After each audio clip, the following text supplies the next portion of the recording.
Welcome to Real Estate 360 with your host, real estate expert. He's an author. He is a speaker. He's a podcaster, a YouTube star, HGTV star, and a friend of mine.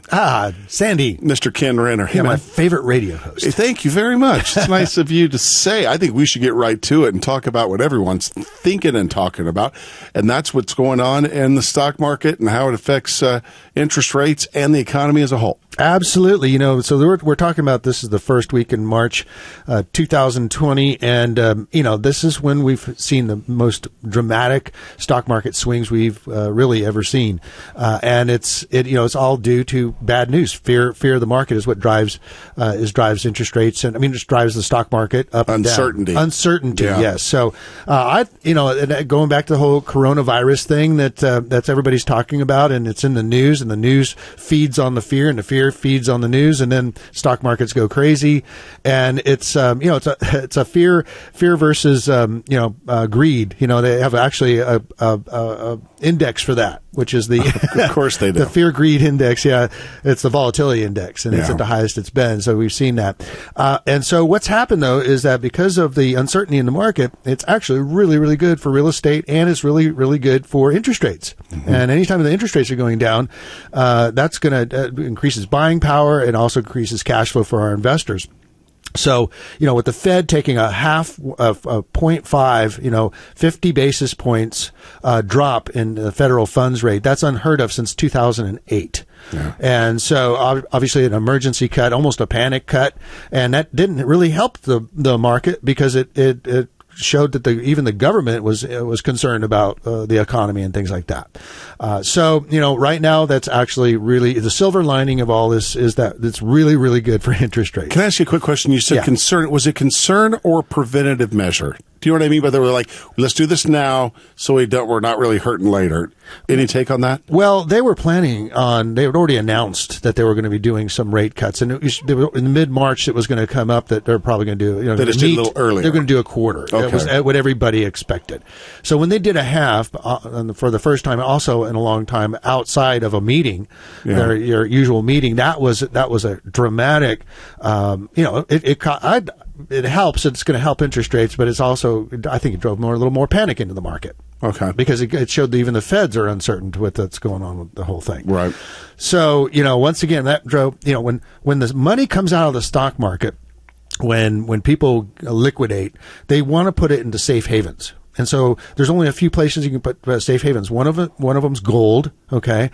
Another place they put in is treasury bonds. So the treasury bonds, the 30-year and the 10-year treasury bond, that's what measures our mortgage rates, because those bonds compete against the mortgage-backed securities.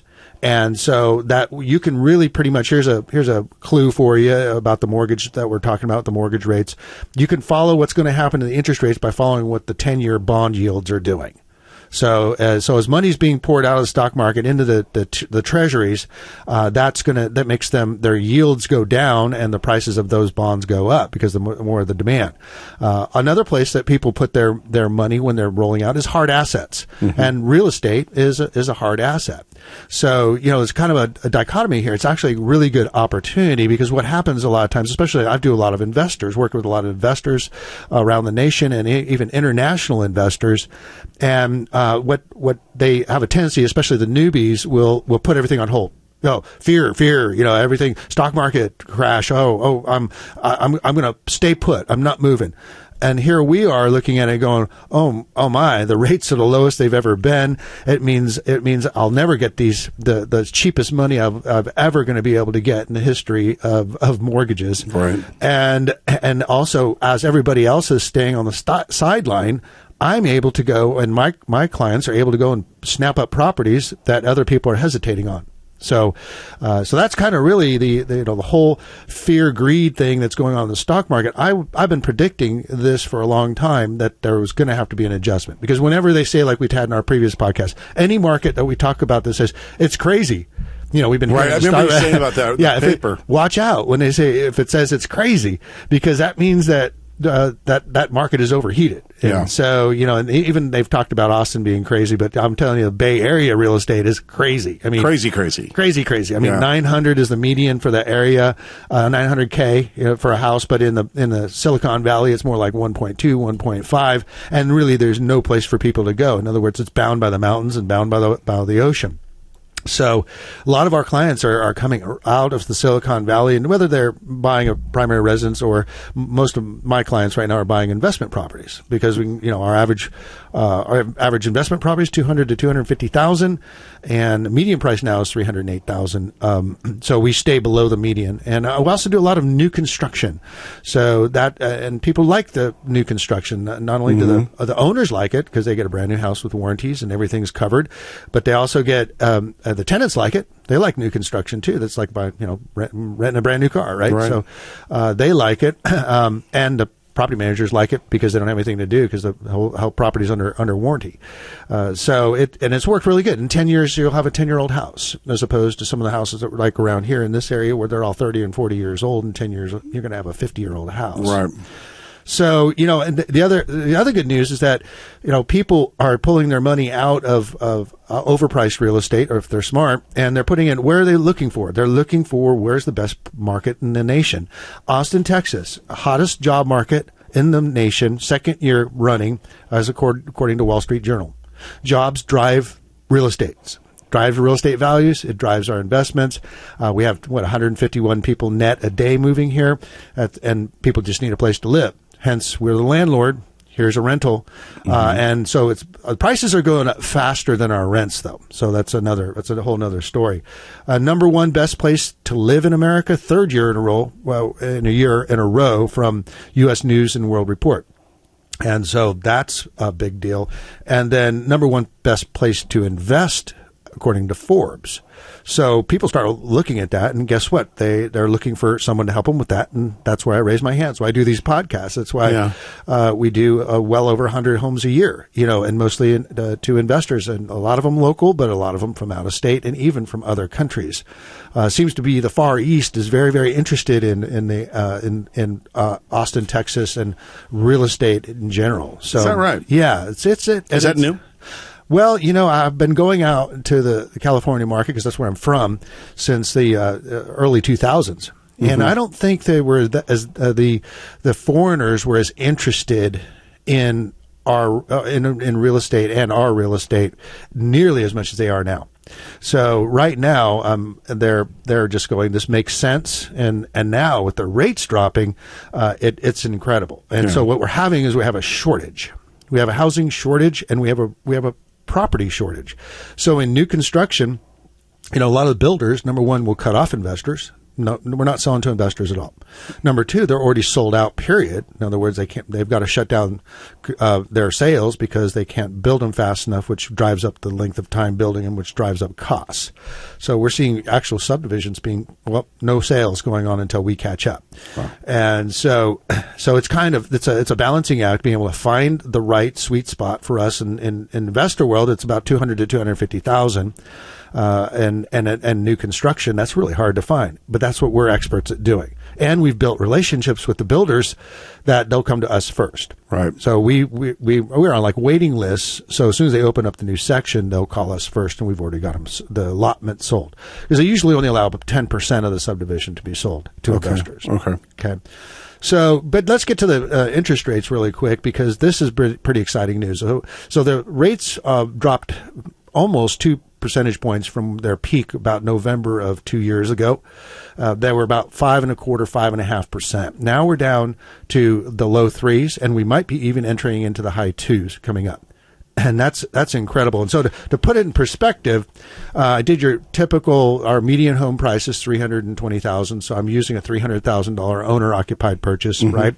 So, a couple years ago, when the rates were at 5.5%, you'd be looking at a principal and interest payment of $1,703. And this is with how much down? I'm sorry. This is a minimum down. Okay. So three to FHA 3 or 5%, right?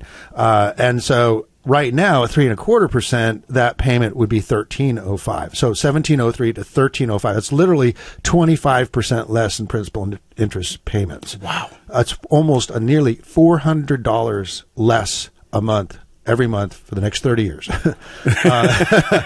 So that's like a 25% less just by so it increases the buying power substantially. Yeah. Of course, putting more pressure on our markets, in a higher price point where like what I'm looking for is about a $500,000 loan, which is nearing the conventional limit.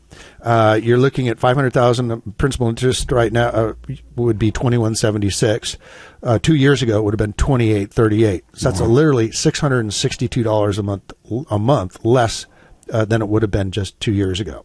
Incredible. Yeah. So refinancing is going through the roof. People are refinancing, and I highly encourage those that have rental properties or their primary residences to look at refinancing. And we've got, this is in a real estate mortgage office, right? Yeah. Benchmark Mortgage, and I've got other companies, and they're all competing for the business. We're going to talk a little bit about that.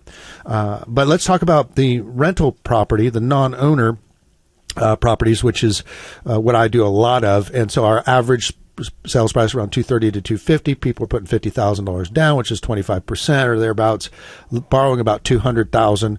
That current principal interest payment would be about $926. Not bad. No. Right? Yeah. So the 2 years ago would be 5.75, would have been 1167.